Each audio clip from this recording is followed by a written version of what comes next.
Moviners, apa kabar semua kalian yang masih di rumah, kemudian yang di studio dan di mana saja kalian berada. Sehat selalu ya, dan selalu dalam keadaan baik-baik saja. Amin amin ya robbal alamin. Hari ini seneng banget.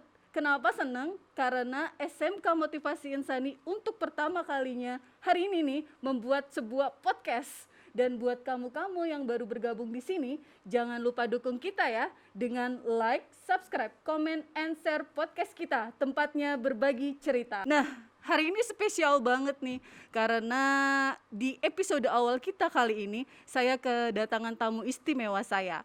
Sebelum saya ke beliau, mari kita lihat profilnya terlebih dahulu. Berikut profilnya. Assalamualaikum warahmatullahi wabarakatuh. Perkenalkan, saya Ratu Tanti Rizkia, Kepala SMK Motivasi Insani. Ratu Tanti Rizkia STMPD lahir di Kota Bogor 16 Juni 1978. Beliau adalah lulusan S1 Teknik Arsitek Universitas Pancasila Jakarta pada tahun 2001.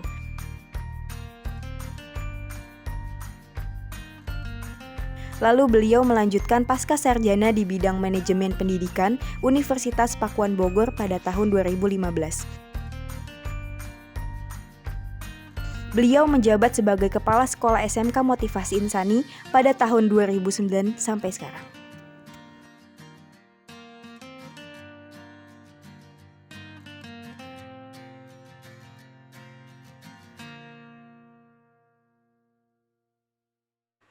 Nah, itu dia profilnya tadi. Dan langsung saja kita ke Kepala SMK Motivasi Insani, Ibu Haja Ratu Tanti Rizkia STMPD. Assalamualaikum Ibu. Waalaikumsalam. Sehat Ibu? Alhamdulillah. Alhamdulillah sehat. Wah, di sela-sela kesibukannya, terima kasih Bu sudah datang ke podcast kita. Ya, saya yang terima kasih. Ya, tadi saya melihat profilnya jadi insecure sendiri nih Bu, jadi berasa saya nggak ada apa-apanya gitu. Ya, ngomong-ngomong kesibukan Bu, kesibukan Ibu saat ini apa sih Bu? Ya nggak jauh ya, kebetulan mengikuti jadwal sekolah, kegiatan sekolah. Saat ini kan anak-anak mau persiapan untuk uji kompetensi. Kebetulan SMK Motivasi ini kita udah punya LSP P1 yang berlisensi dari BNSP. Nah, jadi kita ini perdana akan melaksanakan sertifikasi kompetensi dengan menggunakan LSP P1 itu. Nah, jadi mungkin ya bukan saya yang sibuk ya teman-teman ya, rekan-rekan sedang mempersiapkan bagaimana supaya sertifikasi kompetensi ini bisa terwujud, bisa terlaksana, karena kan ini sifatnya sertifikat ini diakui secara regional. Jadi anak itu mau kerja di Singapura, di Indonesia itu setara selama mereka mendapatkan sertifikat yang ada logo Garuda. Nah itu, yang lagi kita iniin. Ya, keren banget Bu. Iya, Nah, insya Allah. mungkin yang baru melihat channel kita ini bisa rekomendasi juga ya Bu, karena LSP itu tingkat nasional, betul Bu? Betul. Yes. Iya. Ya. Malah tingkat regional ya. Tingkat regional. Iya, Keren oke. banget nih. Oke, kita masuk ke segmen 1 nih Bu. Untuk jabatan ya Bu ya. Berapa lama sih Bu menjabat sebagai kepala sekolah? Kebetulan saya di sini sejak 2022. 2022. 2022 mas sekarang salah 2002 kemudian menjadi kepala sekolah itu di Oktober 2009. Jadi udah sekitar berapa tahun? 13 tahun ya, Bu ya. 13 tahun ya, 13 tahun lah ya. Dan perlu Moviners tahu ya, saya masuk ke sini Bu Tanti dengan wajah yang seperti ini, dan sekarang di 2022 juga masih seperti ini. Pakai masker. Pakai masker. Iya, itu awet muda ya Bu. Amin. Dan visi misi sih Bu untuk sebagai kepala sekolah. Ya. Kalau visi misi nggak jauh dari visi Movin sendiri ya. Jadi Movin itu kan visinya itu menjadi SMK yang unggul, bisa sesuai dengan revolusi industri dan berwawasan lingkungan. Artinya kita di sini, saya bersama rekan-rekan berusaha mewujudkan visi itu. SMK Movin itu supaya bisa menyesuaikan dengan revolusi yang ada gitu. Bagaimana sekarang misalnya udah memasuki 5 5.0 udah bukan 4.0 lagi ya, udah 5.0. Nah, kita berusaha karena teknologi cepat ya, kita berusaha mengikuti itu semua. Tuh, jadi visinya mengikuti visi Movin. Oke, mantap bener Bu. Iya. Ya. Nah, selama tadi yang 13 tahun ya Bu ya, apa sih kendala-kendala atau pengalaman apa sih selama menjabat di profesi mulia ini yang tidak terlupakan oleh Ibu? Kayaknya banyak ya, karena yang tidak terlupakan itu kalau masa pandemi ini tidak terlupakan kayaknya ya, karena nggak pernah ada ya, anak-anak nggak ada kegiatan perpisahan ya, wisuda, jadi itu kayaknya wah kenangannya tak terlupakan jadinya ya. Tapi sebelum pandemi udah pasti banyak karena berkumpul bersama guru dan anak-anak, kalau misalnya kita studi banding, acara-acara besar seperti perpisahan, pelepasan ya, itu biasanya tak terlupakan, yang momen-momen yang kayak gitu. Gitu. Kalau yang sehari-hari karena siswa itu selalu berganti, ya setiap tahun itu selalu ada aja setiap tahun, oh kayak gini nih gitu, oh kayak gini nih gitu. Selalu ada aja. Oke, baik Bu. Sekarang saya mau tanya nih Bu, mungkin mau Vintas di rumah juga penasaran, kenapa sih Bu namanya SMK Motivasi Insani gitu? Kenapa nggak nama yang lain gitu? Oh iya. Jadi yang belum banyak yang tahu ya. Jadi kayak gini, almarhum pendiri itu, almarhum Bapak TB Fauji Samsudin, itu waktu kuliah S2 sama S3, pada saat membuat penelitian, tesis sama disertasinya itu menggunakan variabel motivasi kerja, salah satunya dengan sama variabel kreativitas guru apa gitu ya, judul penelitiannya kayak gitu. Dari mulai di S2-nya, kemudian saat disertasi di S3-nya juga gitu, menggunakan variabel itu. Nah, waktu itu kumpul keluarga tuh ya, waktu mau membuka ini ya, di bawah naungan Yayasan Al-Nur. Dulu kan namanya masih STM, SEMEA gitu ya. Mau buat sekolah nih, kejuruan, tapi kan dulu namanya STM sama SEMEA. Namanya itu tapi berbeda dengan nama Al-Nur gitu, tapi dia masih di bawah naungan Yayasan Al-Nur. Bagaimana kalau misalnya diambil dari variabel ini nih? Nah, almarhum Bapak tuh mengusulkan itu. Karena ada artinya tersendiri ya, cari sendiri aja ya di Google apa arti motivasi sama arti kreativitas, itu kan lengkap banyak ya. Akhirnya diskusi lah. Akhirnya oh ya, gimana kalau misalnya untuk yang jurusan bisnis manajemen, waktu itu bisnis manajemen ya, pakainya motivasi insani, sedangkan untuk yang teknik insan kreatif, karena dari kreativitas itu jadinya buatlah kayak gitu. Itu kan ada artinya ya, motivasi itu, kreatif itu artinya ini, itu ada panjang artinya. Oke, gitu. berarti dari hasil penelitian Ya, itu ya Bu? betul, jadi judul penelitian. Menarik sekali Bu. Ya.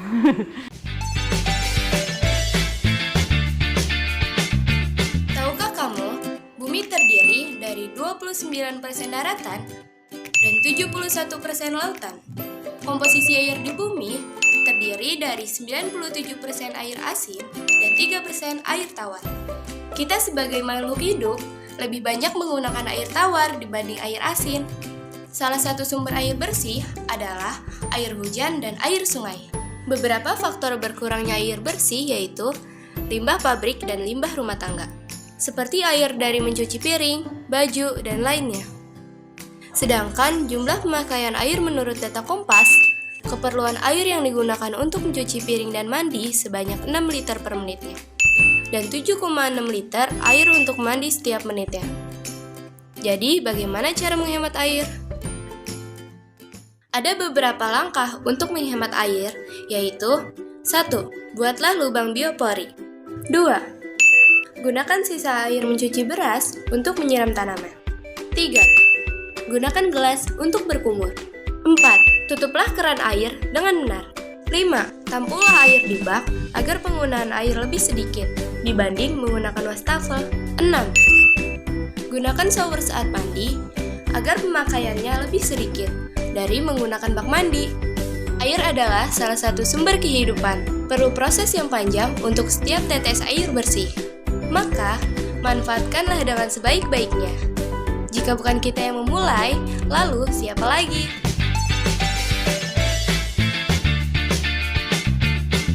Kita masuk ke segmen 2. Masih dengan Ibu Tanti, Kepala SMK Motivasi Insani. Tadi sudah berbincang-bincang mengenai profil dan asal-usul nama dari SMK Motivasi Insani itu ya Bu ya. Sekarang saya mau tanya nih Bu, fasilitas apa saja sih yang ditawarkan SMK Motivasi Insani untuk mungkin calon-calon Moviners nanti? Jadi di SMK Motivasi Insani ini udah pasti kita mengikuti dengan Permendikbud yang ada ya. Di Permendikbud itu kan dikeluarkan standar nasional pendidikan. Nah, untuk sarana prasarana itu sudah jelas ruangan ini, prasarana itu. Jadi kita tidak jauh beda dengan yang ada, dan tentunya karena kita nih perkembangan teknologi sangat cepat, baik dari semua jurusan ya, dari semua jurusan yang ada. Tentunya kita tidak bisa berdasarkan itu aja, kadang-kadang kita menyesuaikan, oh ya dengan kebutuhan industri juga. Jadi misalnya kita perlu revitalisasi nih, misalnya oh alat ini udah enggak, ini di industri udah enggak dipakai, tapi misalnya di Permendikbud itu masih ada gitu. Oh kita ikutin yang ada di industri, jadi kita berusaha seperti itu. Di industri sedang butuh ini, oh ini udah nggak dipakai lagi, loh di kurikulum masih ada. Nah tapi kita ganti, kita ngikutin aja yang sesuai dengan yang oh sekarang lagi kayak gini perkembangannya. Kayak misalnya kamera, oh kamera yang kayak gini udah enggak, tapi ini masih ada di ini kurikulum. Oh enggak, industri udah pakainya yang kayak gini. Oke, kita ikutin. Oke, berarti update terus ya Bu? Ya insya Allah, jadi selalu berusaha kayak kalau komputer itu kan selalu berganti ya. Betul, itu iya. masanya tuh 1 tahun tuh udah ini gitu. Tapi kita berusaha pelan-pelan bertahap gitu ke arah lebih yang oh ya menyesuaikan dengan yang ada. Semakin menarik nih Bu pembicaraannya. Dan jurusannya Bu apa saja sih di Movin ini? Yang kita akan kembangkan tuh nanti 4 jurusan gitu ya. Ada otomatisasi dan tata kelola perkantoran, Ya. bisnis daring dan pemasaran, Ya. akuntansi keuangan dan lembaga, dan produksi dan siaran program televisi. Oke, nanti Moviners bisa lihat di web kita ya Bu ya, masing-masing dari jurusan yang sudah tadi Ibu sebutkan. Kemudian ekskul nih Bu, apa kira-kira, apa saja untuk ekskul? Kalau selama pandemi ini udah pasti terbatas ya, jadi kita nggak bisa aktifin semua ekskul, tapi memang untuk yang udah pasti OSIS, ROHIS itu udah pasti ada. Cuma kalau kita sebelum pandemi dan kita berusaha nih, karena melihat situasi ya, mana nih yang ekskul yang bisa kita aktifkan. Kayak misalnya setiap jurusan tuh punya ekskul masing-masing. Misalnya di BDP ada marketing club gitu ya. Kemudian di PSPT ada broadcasting club gitu ya. Nah, gitu juga dengan bidang yang lain. Itu udah pasti ada ekskul yang kita dulu menyebutnya ekskul wajib gitu ya jurusan. Ya saat ini memang belum berjalan gitu. Tetapi dari OSIS itu biasanya menghidupkan kembali yang apa yang ada gitu ya. Misalnya kalau kita tuh sebenarnya punya paskibra gitu ya, tapi karena pandemi kita nggak bisa gitu. Iya betul. Tapi biasa kita lihat momen waktu itu, oh ya kita hidupkan kembali, tiba-tiba wah level 3 lagi ya, level 3 lagi. Oke, kita cut dulu. Jadi kita melihat situasi yang ada. Oke, jadi naik turun ya Bu. Sebenarnya kita tuh semangat buat mendirikan ekskul apa saja, cuma karena kondisi seperti ini jadi itu. Oke, tadi ekskul Bu. Ekskul itu berarti kan pengembangan bakat ya Bu. Dari pengembangan bakat itu apa sih feedbacknya ke sekolah gitu?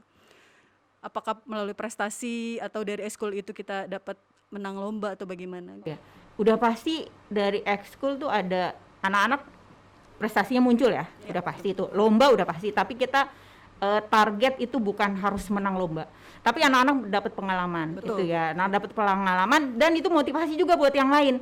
Kayak misalnya, kita mau kalau lomba itu kan muncul kompetisi diri ya. Jadi anak-anak tuh dengan yang di luar kompetisi kita belum nyampe nih kayak gini. Nah, itu kan pengalaman dia, jadi tahu. Guru juga jadi dapat feedback. Dia udah bisa ke level ini, apa nih kita yang kurang. Guru juga dapat kita kayaknya kalahnya di ini nih, kita kurang di ini. Nah, itu feedback sekolah kayak gitu. Oh, berarti emang nih butuh misalnya anak ketika hasilnya bagus tapi ketika di level presentasi misalnya itu nih kurang, jadi nggak menang gitu kan lomba. Itu juga jadi ini, anak tuh harus presentasinya terus lebih bagus lagi. Coba gimana teknik pengajarannya nih, banyakin presentasi, mungkin anak lebih dilatih komunikasinya, kayak gitu. Lebih kepada pengalaman belajar dan inian buat kita gitu. Itu salah satu dari ekskul buat lomba-lomba, saya salah satunya kayak gitu. Berarti kita siap menyiapkan wadah ya Bu buat mereka yang berbakat gitu ya. Atau mungkin yang belum berbakat kita siapkan wadah, mereka jadi bakatnya lebih dalam lagi. Ada juga yang kayak gitu, kadang-kadang anak taunya, kita tahu potensi ini anak bisa kayak gini, kayak waktu lomba itu ya, FLSN itu ya. Ini anak punya bakat tapi dia nggak pede. Betul. Ya taunya loh dia suaranya bagus ada gitu ya, dia ada ini cuma dia mendem. Nah itu kurang Kita nggak pedenya. menyangka sama sekali ya, Bu, itu dia bisa nah gitu. itu salah satunya gitu ya. Oke. Kalau program Bu saat-saat ini apa sih Bu di SMK Motivasi Insani? Programnya selain LSP tadi itu kan kita ada nanti uji laporan ya. Betul. Sidang laporan. Jadi anak itu setelah PKL di luar kelas 12 mereka membuat laporan, kemudian disidangkan bagaimana hasil dari yang kemarin gitu ya, PKL.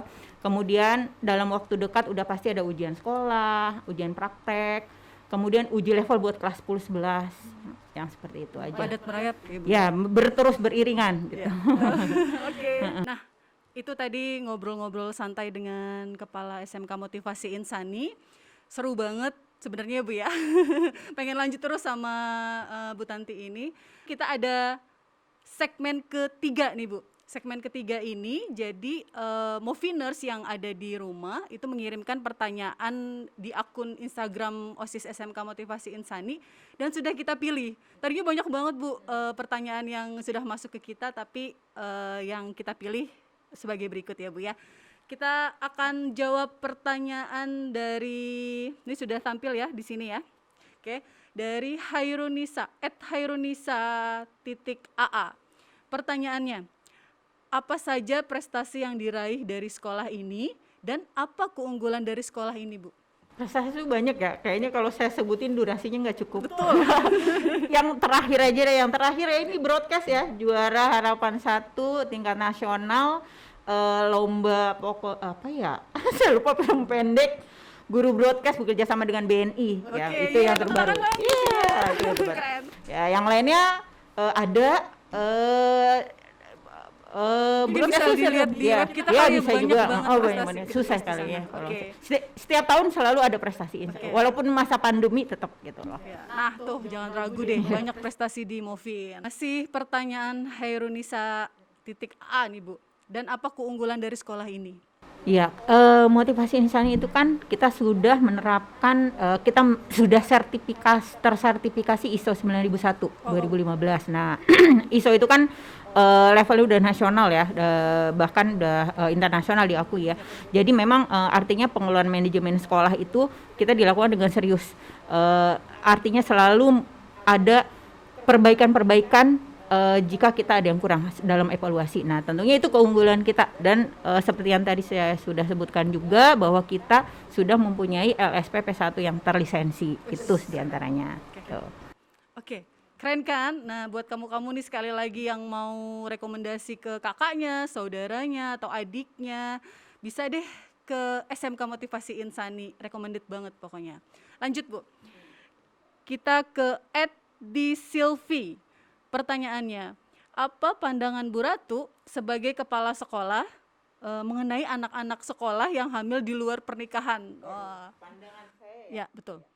Kalau ditanya pandangan saya, karena saya perempuan, jadi kalau melihat hal seperti itu ya, saya sangat menyayangkan. Karena apa? Artinya yang korbannya itu pasti perempuan. Kalau misalnya yang laki-laki, jika ada terjadi seperti itu, dia malu, pindah sekolah, nggak ada masalah, tidak ada jejak. Tapi ketika yang perempuan, sudah dia malu, bukan keluarganya, dirinya sendiri, dan dia berbekas kan, mau pindah kemanapun susah, karena dia merasa pasti ada yang berubah kan di dirinya itu, harus berhenti, pasti kejadian yang kita lihat misalnya ada yang seperti itu ya rata-rata akhirnya korbannya di perempuan. Jadi ya pandangan saya sangat menyayangkan gitu, ada hal seperti itu dan sudah pasti lebih baik ini juga himbau bagaimanapun yang menjadi korban adalah perempuan. Belum lagi sanksi sosial nanti ya Bu ya, itu betul. Oke, lanjut ke @sengke02_. Pertanyaannya, apa yang menjadi daya tarik dari SMK Motivasi Insani yang paling terlihat Bu di kalangan masyarakat? Yang paling terlihat di masyarakat sudah pasti kita selalu peningkatan disiplin. Motivasi Insani tidak ada yang namanya tawuran ya, terutama. Jadi itu masyarakat udah tahu banget. Oh, Movin no tawuran, no drugs gitu ya, udah pasti. Dan peningkatan kita itu kerjasama dengan masyarakat itu karena kita di bawah naungan yayasan, artinya dengan masyarakat itu selalu baik hubungannya, baik dalam bidang keagamaan, sosial. Jadi kita kan di sini dari yayasan selalu ada kegiatan kurban, santunan. Nah itu semua melibatkan masyarakat, gitu ya. Pengajian bersama dengan masyarakat. Nah, itu yang lebih ke kemasyarakatan, kayak gitu. Sangat religius. Iya, itu lebih seperti itu. Pertanyaan terakhir nih Bu dari @mishape ya. Pertanyaannya, program menarik apa saja sih yang sedang dijalankan SMK Motivasi Insani di tahun ini 2022? Selain yang tadi saya sebutkan, kita akan uji sertifikasi kompetensi dengan LSPP 1 Motivasi Insani. Udah pasti yang menarik ya ini podcast. Nah, iya kan? Ya, itu podcast Movin Podcast namanya ya. Ini programnya sangat menarik di 2022 Keren gitu. banget. Iya, ya itu. Itu dia perbincangan saya dengan Ibu Hajaratu Tanti Rizkia, Kepala SMK Motivasi Insani. Seru banget kan? Nah, beliau sangat menginspirasi, kemudian sangat cerdas, kemudian pokoknya top banget deh buat kamu-kamu yang cari sekolah. Jangan kemana-mana, kesini aja di SMK Motivasi Insani ya Bu. Masuk ke sini. Seru banget, apalagi sekarang ada podcastnya. Yeay, boleh tepuk tangan? Oke. Nah, akhir kata saya ucapkan terima kasih banyak kepada Ibu Kepala Sekolah SMK Motivasi Insani. Nanti kalau diundang boleh datang lagi ya Bu. Yes ya. Nah, tungguin podcast kita ya. Dan jangan lupa dukung kita dengan like, subscribe, comment, and share podcast kita. Tempatnya berbagi cerita. Assalamualaikum warahmatullahi wabarakatuh. Dadah.